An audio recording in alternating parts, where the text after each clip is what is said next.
प्यारे बच्चों, आज की कहानी है एक हाथी की जो दोस्तों की तलाश में जंगल में घूम रहा था। वो एक बंदर के पास आया और पूछा कि क्या तुम मेरे दोस्त बनोगे? तुम तो बहुत बड़े हो और मेरी तरह दरख्तों पर झूल भी नहीं सकते, इसलिए मैं तुम्हारा दोस्त नहीं हो सकता। बंदर ने कहा।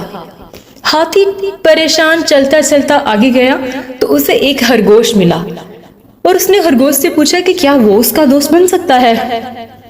तुम तो मेरे बिल के अंदर पूरे ही नहीं आओगे, क्योंकि तुम इतने बड़े हो तो तुम मेरे दोस्त कैसे हो सकते हो? खरगोश ने जवाब दिया। फिर हाथी एक मेंढक से मिला और उससे पूछा कि क्या वो उसका दोस्त बन सकता है। मेंढक ने कहा, तुम बहुत बड़े और भारी हो, तुम मेरी तरह उछल कूद नहीं सकते। मुझे अफसोस है, लेकिन तुम मेरे दोस्त नहीं बन सकते। हाथी बहुत परेशान चलता चलता आगे गया तो उसे वहां एक लोमड़ी मिली। हाथी ने लोमड़ी से पूछा तो उसे वही जवाब मिला कि वो बहुत बड़ा है। अगले दिन जंगल के तमाम जानवर खौफ से भाग रहे थे। हाथी रुक गया और एक रीछ को रोककर पूछा कि क्या हुआ है।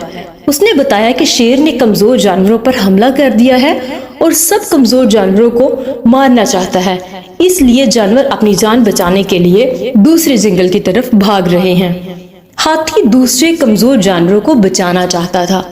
वो शेर के पास गया और उसे कहने लगा कि मेहरबानी करके मेरे दोस्तों को छोड़ दो, उन्हें मत खाओ, नहीं तो मैं तुम्हें जंगल से भगा दूंगा।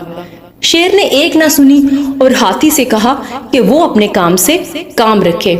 बच्चों, शेर हाथी से डरता है, क्या आपको पता है? क्योंकि हाथी की जिसामत बहुत बड़ी होती है, शेर उसका मुकाबला नहीं कर सकता। इसलिए जब शेर ने हाथी की बात ना सुनी तो हाथी ने शेर को लात मारी और खौफजदा करके वहां से भगा दिया। रीछ ये सब देख रहा था। उसने जाकर दूसरे जानवरों को बताया कि क्या मामला हुआ है और हाथी ने कैसे उनकी जान बचाई है। दूसरे जानवरों को जब ये पता चला तो वो उसके पास आए और सब ने एक जुबान होकर कहा, आप हमारे दोस्त बनने के लिए बिल्कुल सही साइज के हैं, और सब हंसने लगे।